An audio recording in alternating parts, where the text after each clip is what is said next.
Bon, comment on remplace un chauffe-eau? Hop.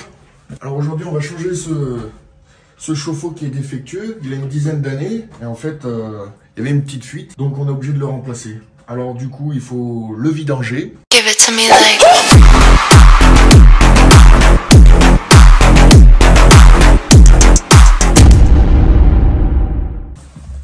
Alors ça se passe là-bas dessous. Comme ça, tu pourras peut-être le faire toi-même. Donc ici, tu as ton groupe de sécurité. Et là, l'eau chaude. Alors, tu dois aller à ton compteur pour couper l'eau. L'eau froide, bien sûr. Et ensuite, tu mets en vidange. Donc, tu ouvres ton groupe de sécurité. C'est une petite vanne là que tu dois tourner. Voilà. Moi, j'ai mis une petite caisse à gâcher en dessous. Parce que tu vois, j'ai une petite fuite sur le siphon. Et j'arrive pas à récupérer toute l'eau dans l'évacuation. Aussi, là, j'ai fait un appel d'air. Tu vois, tu dois faire un appel d'air sur l'eau chaude quand tu as ouvert ton groupe de sécurité. Ensuite, bien sûr... Un chauffe-eau, il y a une résistance, donc il y a de l'électricité. Donc ce qu'il faut faire, c'est te mettre en sécurité et couper le courant. Donc ça, c'est primordial et important pour ta survie, on va dire. Donc là, tu vois, ça vidange. Hop. Et je vais te montrer où se situe le compteur. Donc là, c'est un cas vachement particulier, tu vois. On a un appartement, on est en dessous. Et le compteur, pour le trouver, ben, c'est pas facile. Hein. Donc tu dois monter 3 étages. On va faire tout le chemin ensemble. C'est pour te montrer que des fois, les compteurs, c'est pas très... C'est pas simple de les trouver, on va dire.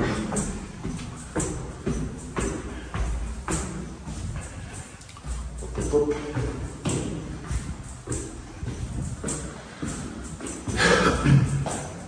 Alors, j'ai cru que c'était ici. Pas du tout. Hop. Donc là, ils ont mis les compteurs tout en haut. C'est drôle. Oh, on a une belle vue quand même. C'est sympa.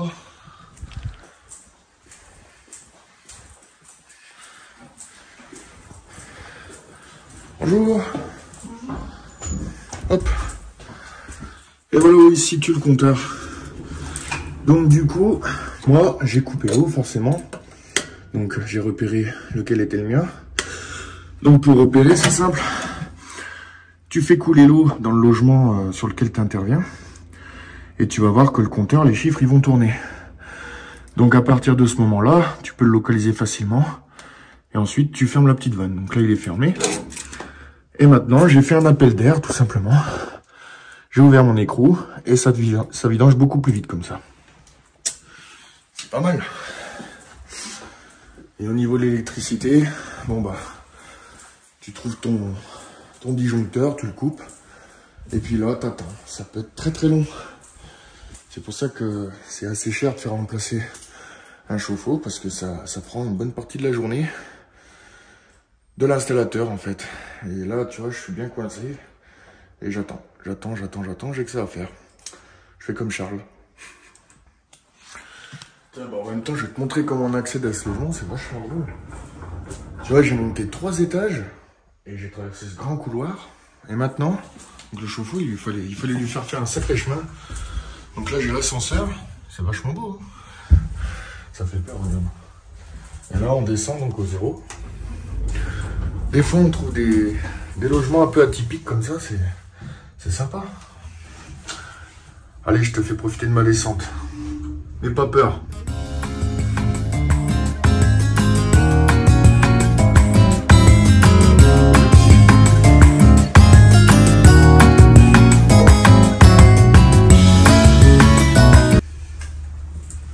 Bon, il n'y a plus rien à voir maintenant. On est arrivé. Hop. C'est sympa ici, hein. Et puis plus haut, du coup, j'ai dû me garer de l'autre côté parce qu'on s'en fout. Puis le camion il passe pas. Ah, des fois les chauffe-eau, il faut leur faire de la route. Hein. Allez, on reprend la suite après. Dès qu'il est vide, je te reprends. Bon alors pendant qu'on vidange, on va pas perdre notre temps. On va préparer le nouveau chauffe-eau. Hop. Donc là on est chez Atlantique. C'est une super marque que je conseille à tout le monde. Ça a encore une fois été acheté chez Richardson. Super enseigne. Matériel pro. Hop. Et là, c'est un chauffe-eau de 200 litres. Tac. Bon, pour déballer le chauffe-eau, hein, je vais pas faire un tuto déballage. Ça, ultra important. Alors ça, bien souvent, on voit énormément de chauffe-eau où les plombiers n'ont pas mis le raccord anodique, ça s'appelle. Je vais vous montrer. Alors ça, c'est bien trop souvent que c'est fait, cette erreur. Donc ce raccord-là, ça vient se mettre sur l'eau chaude. C'est ultra important de le mettre, parce que sinon, la durée de vie de votre chauffe-eau, il va être divisé par 2. Donc c'est quand même assez important. Donc ça, en fait, tout simplement, tu le prends.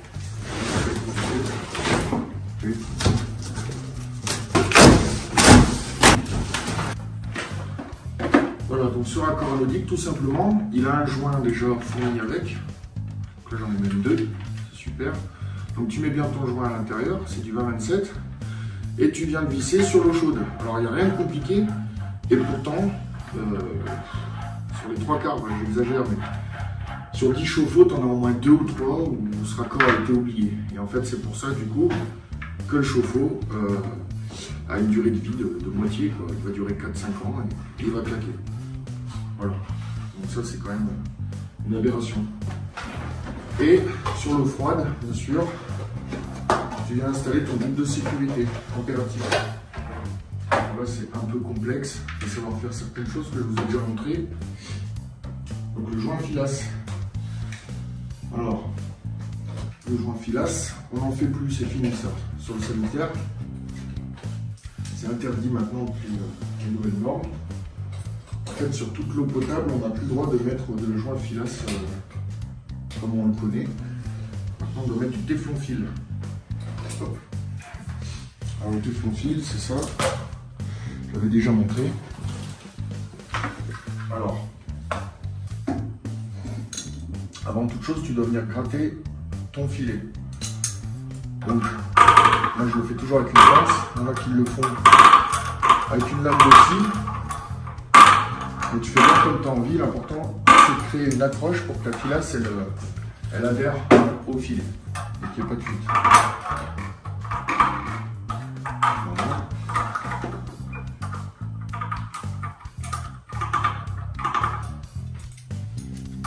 Tour. Bon, j'aurais une lame de scie, j'aurais pas la lame de scie.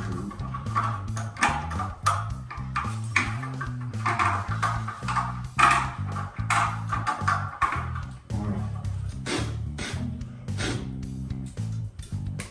Une fois que ton filet il est rayé, tu vas prendre ton fil au joint. Donc pareil, tout prix chez Richardson. Je me sers exclusivement chez eux. Presque exclusivement. Hop. Et là, en gros, tu vas venir faire ton joint dans le sens du filet. Donc, ton filetage, c'est comme une bouteille d'eau. Hein. Tu viens serrer dans le sens des aiguilles d'une montre. Donc, dans ce sens-là. Donc, ton joint, tu vas le faire dans le même sens. Hop. Et tu dois bien mettre ton fil dans le fil. Il ne faut pas le faire n'importe comment, sinon ça risque de fuir aussi. En fait, il y a plein de façons de faire des fuites. Hein. Hop. On se met dans le filet, tout le tour. Voilà.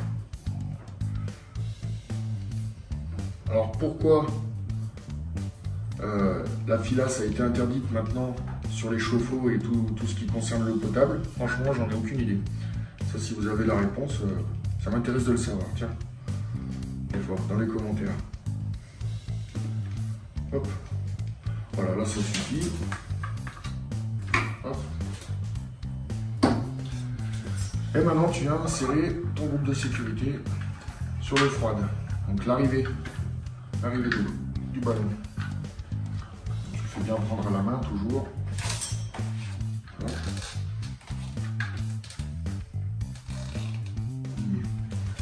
Et là, avant de serrer plus fort, donc déjà je vais avoir un problème avec ça, le capot, on va enlever.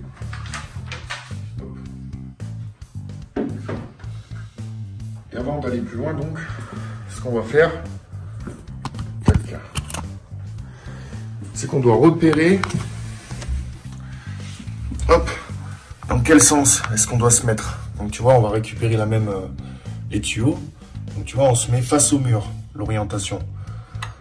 Donc on va aller tourner notre groupe de sécurité dans le même sens. Donc on repasse ici, voilà. Donc maintenant qu'on connaît l'orientation, on va venir le serrer. Donc là, j'ai déjà fait bien 2 tours à la main, on va dire. Il ne faut pas serrer comme un bœuf non plus. On va lui faire simplement un tour supplémentaire. C'est l'avantage du téflon-fil. C'est qu'il ne faut pas forcer vachement fort en fait. Tu forces doucement, tranquille comme ça. Voilà, là, l'étanchéité elle est faite. Donc mon orientation. Hop. Voilà. Donc là on est bon. Donc là mon chauffe-eau est presque prêt, sauf qu'ici je n'avais pas serré. Donc, je vais le serrer comme il faut là. Hop. Et voilà. Allez, ça suffit. Donc, tu vois, il n'y a rien de bien compliqué. Mais pourtant, on a plein de malfaçons qui se font un peu partout. Voilà. Ça.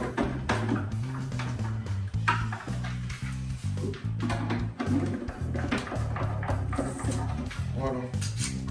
Donc là, on est prêt. Alléluia, ça y est, on peut faire la suite. Donc là, le chauffe-eau est entièrement vide, donc maintenant, je vais le démonter. Ça y est. Bon, alors tu vois là, il me reste un dernier accord à démonter. C'est celui-là. Je peux te dire que celui-là, il est bien grippé. Je sais pas si tu vois bien. Là, j'ai collé la molette. De Dieu.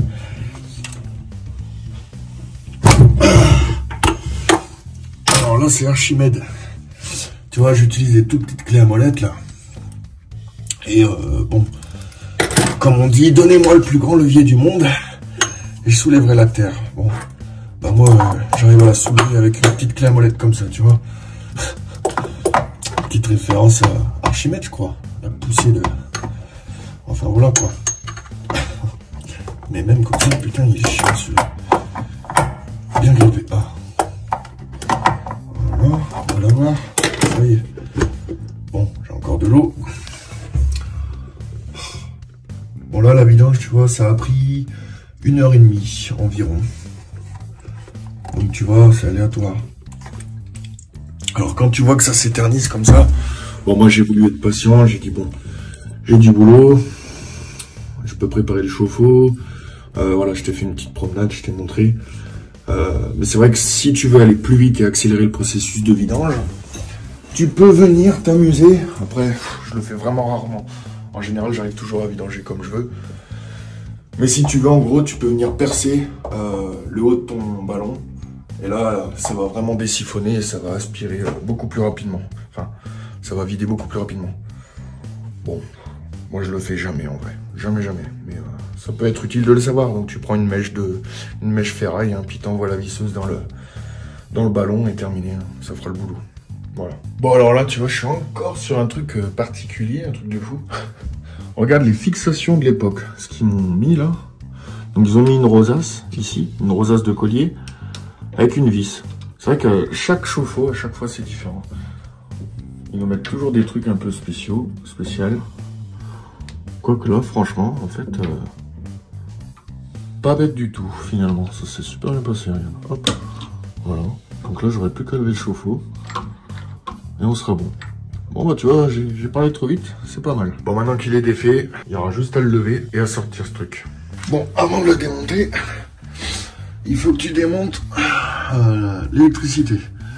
Donc le noir, toujours, le noir c'est la phase, le bleu c'est le neutre, et le vert jaune, bon bah ça c'est la terre. Donc la terre, très simple, hop, tu mets un petit coup de tournevis. Coup de tournevis ici, c'est la résistance ça, qui se trouve là, et l'autre elle est où? Elle est là. Hop. Moi je vois pas, mais oh bah tiens, la caméra ça m'aide. Tu dévisses ici, hop, et là tu vois, tu as la température d'ailleurs, donc là on le mettra en économique. Tu vois, tu peux régler la température de ton chauffe-eau. Alors nous on va se mettre entre 2 et 3, tu vois. Là il était à fond. Il était comme ça. Donc tu vois, ça explique pourquoi le chauffe-eau, il n'a pas duré longtemps. Enfin, il a duré 10 ans, mais bon. Donc nous, on va le mettre entre 2 et 3, comme ça. Et là, enfin, peut-être un peu plus. À peu près à 3, comme ça, là, ça fera super bien. Et donc, il avait une fuite au niveau de la cuve. Là, on voit que c'est mouillé, là, tu vois. Donc, il fuyait. Donc, tu vois, regarde, c'est plein d'eau. Voilà. Donc, voilà pourquoi le chauffe-eau était mort. Donc, la cuve, elle a percé, hein. Alors, je sais pas où, on va pas s'amuser à aller regarder. Je vais pas vous le découper, le chauffe-eau. Mais on voit bien que, voilà, c'est mort. Donc, voilà, ça a une durée de vie. Donc après, une fois que tu as dévissé là, pouf, tu enlèves ton câble. Et voilà, terminé, t'es en sécurité. Et là, on peut l'enlever. Donc je vais te montrer comment on enlève le chauffe-eau.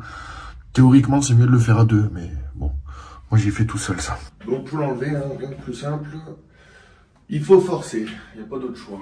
Donc comment je vais le mettre? Tu vois, j'ai toujours des marcelles, tu vois, c'est pas mal d'être en marcelle. Pourquoi? Parce que ça crée une accroche. Si je mets mes bras là, ça va bien s'accrocher dessus. Bon allez, c'est parti là. Je vais arrêter de discuter. Donc tu viens lui faire un gros câlin.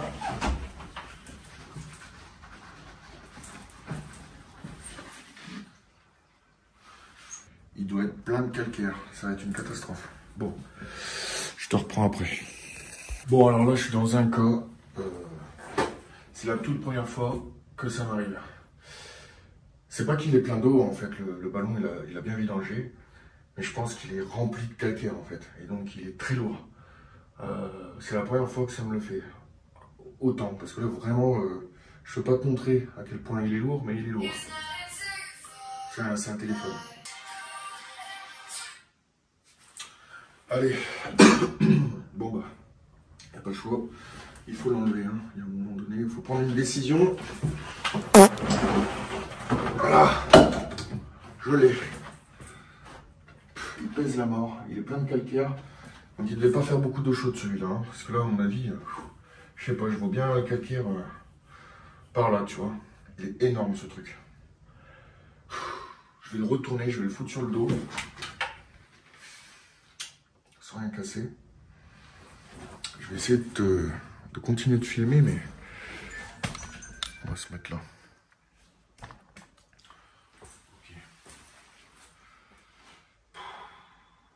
C'est vrai que là, dans un cas comme ça, tu vas faire ça tout seul, finalement, il valait peut-être mieux être deux plombiers ou avoir un copain avec toi. Donc si tu veux changer ton chauffe-eau, tu vois, pense à avoir de la main d'œuvre, hein, avoir un mec pour t'aider. Parce que là, nom de Dieu, on va y arriver.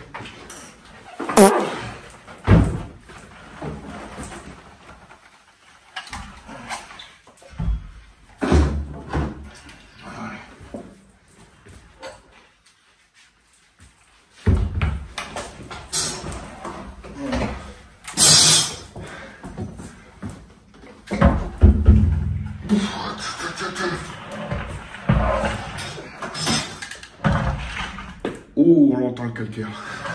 Je sais pas si tu l'as entendu, mais c'est tout tombé. Tout tombé au fond. Attends, je vais essayer de te faire écouter ça. Bon, avant d'aller plus loin, regarde. Je voulais te faire écouter le calcaire, mais regarde déjà l'eau. Regarde-moi tout ce sable. Tu vois, tout ce sable là. Bon bah ça c'est tout du calcaire. Donc là, un petit peu d'eau, je vais éponger, c'est pas bien grave. Et là je vais secouer le chauffe-eau. Donc vraiment, écoute bien. Mets des écouteurs si tu veux entendre. Ah. On entend des blocs qui tombent. Il y a carrément des blocs de calcaire qui tombent au fond. Alors je sais pas si tu entends, mais moi j'entends. Bon allez, c'est pas grave. Donc là tu vois, avec ce chauffe-eau, je dois monter 3 étages, l'emmener tout au bout du couloir, descendre l'ascenseur. Une fois que j'ai descendu l'ascenseur, je dois traverser tous les halls, traverser toute la rue pour aller jusqu'à mon camion qui se trouve à Dash. T'as vu, des fois on se fait chier quand même, hein. J'espère que ça marche, c'est pas où on voit que ça marche. Ouais. J'ai appuyé sur le rouge, hein. Ouais, c'est bon. Ah, c'est bon, ça marque les... 3 étages comme ça. Ah, super. Bon courage, Rémi. Ouais.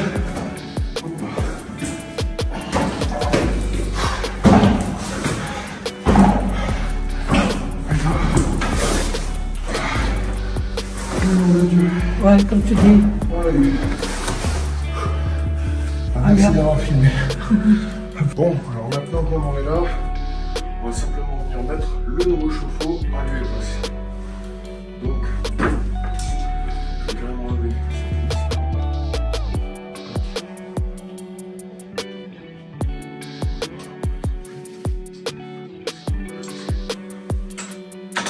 C'est des chauffe-eau identiques. Oui, c'est identique. Allez, on va mettre ça, c'est parti.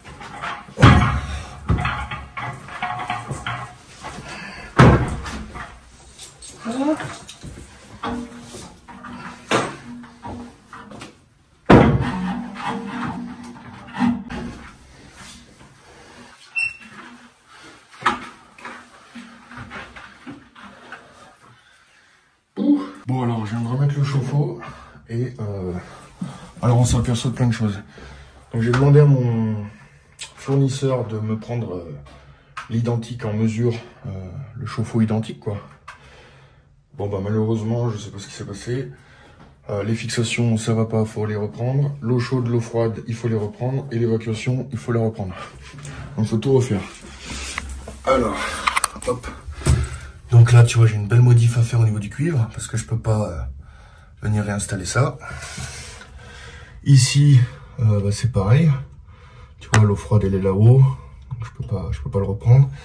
Et l'évacuation, bah même topo. Donc je vais tout refaire. Alors comme on voit sur Facebook, là je suis sur un groupe qui s'appelle les FDP de la plomberie. Eux, bien souvent ils montrent des chauffe-eau qui sont installés donc avec des flexibles. Donc les fameux Flexman, là ils auraient été contents, ils auraient mis tout de suite un flexible à tac, tu vois. Bon bah nous on n'est pas des Flexman et on va refaire les cuivres. Mais je vous cache pas que c'est très ennuyant et que c'était pas prévu. Mais bon, c'est comme ça. Bon, alors du coup... j'ai accéléré un petit peu la vidéo, j'ai pas pris le temps de filmer le raccordement, etc. En fait, je voulais vraiment vous montrer l'installation et le remplacement d'un chauffe-eau classique, simple, pour que vous puissiez le reproduire. Et comme quoi, en fait, des fois, on a besoin de faire appel à un professionnel parce que ça se passe pas toujours comme on le pense. Et là, j'ai dû reprendre tous les tuyaux, tous les cuivres, l'évacuation, j'ai dû tout refaire, en fait. Donc, je vous ferai voir un chauffe-eau plus simple une prochaine fois. Donc voilà, il est installé, il est sur ses pieds. Je vous montre un petit peu. Donc j'ai pas mis des flexibles, hein, bien sûr. J'ai repris les cuivres. Voilà, je sais pas si tu vois bien. Hop. Bon après ça reste ancien, mais voilà, avec le siphon. Bon, tout ça pour dire du coup que si tu veux te lancer à remplacer ton chauffe-eau toi-même, c'est faisable, mais assure-toi vraiment d'avoir les bonnes dimensions et les bonnes, les bonnes cotes pour pas avoir besoin de refaire les cuivres. Sinon, bah, tu risques d'avoir besoin d'appeler le plombier ou de te débrouiller et de faire des trucs pas très propres, comme mettre des flexibles, comme je l'expliquais là, les Flexman là, c'est pas top, mais voilà, faudrait pas que tu te mettes à faire comme eux. Donc, bah appelle un pro des fois. Allez, salut. Give it to me like...